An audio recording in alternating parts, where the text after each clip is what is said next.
Salut, moi c'est Apolline, je suis future coach en fitness et aujourd'hui on va voir ensemble comment travailler vos quadriceps avec peu ou très peu de matériel. Donc c'est parti, on y va.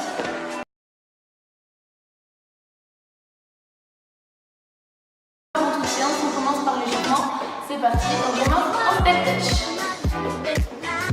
Allez, on y va, on commence à bien chauffer son corps, après remonter un petit peu le cardio. Et on enchaîne avec des genoux.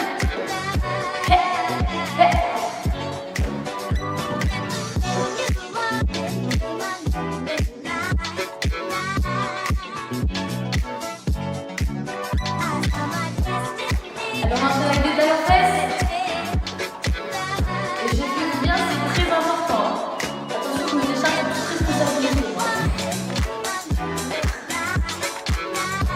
Et on finit avec des squats très très lents qui va nous permettre d'enchaîner sur notre premier exercice, les squats. Donc bien le temps de terminer l'échauffement.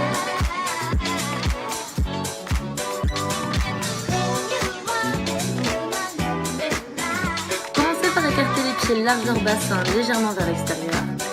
Fléchissez légèrement les genoux et gardez le dos droit en resserrant bien les omoplates. Commençons le premier exercice, le squat.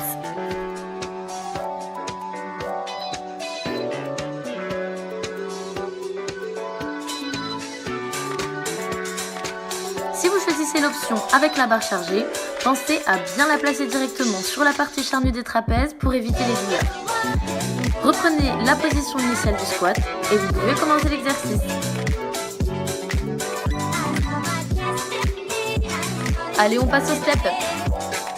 Vous pouvez commencer l'exercice en montant et en descendant une jambe après l'autre. Pensez à bien fléchir les genoux pour amortir la descente.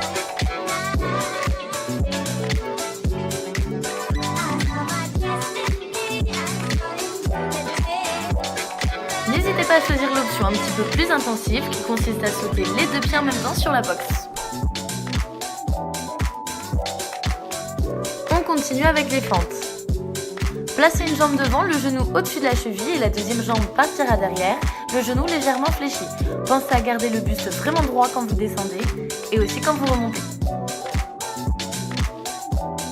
Vous pouvez toujours inspirer à la descente et souffler pendant l'effort à la remontée.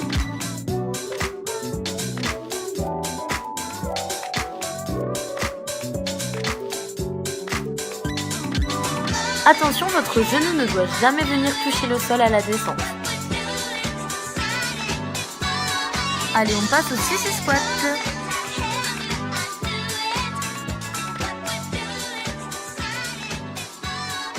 Le sissy squat consiste à se surélever légèrement, ainsi vous pourrez vous déséquilibrer plus facilement. Lorsque vous êtes bien positionné, vous pouvez commencer à vous déséquilibrer vers l'arrière. Attention à ne pas creuser le dos, pour ceci il faut toujours bien penser à gainer les abdominaux en rentrant le nombril dans le ventre. N'oubliez pas de respirer, inspiration à la descente et expiration à la remontée. Pour plus de difficultés, vous pouvez essayer ce même exercice sur les pointes de pied. Au contraire, si c'est trop difficile, n'oubliez pas que vous pouvez toujours prendre un appui contre un mur.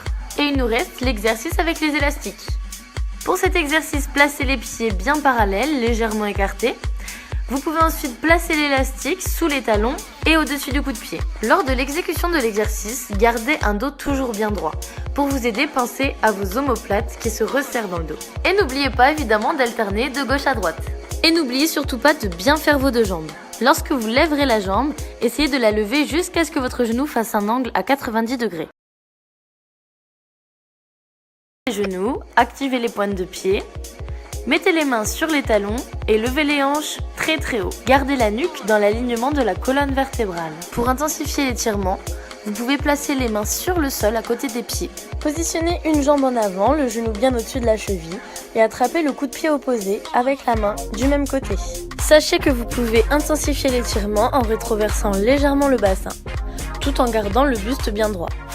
Merci à toutes et à tous d'avoir regardé la vidéo. Je vous souhaite une très bonne séance de sport. À bientôt.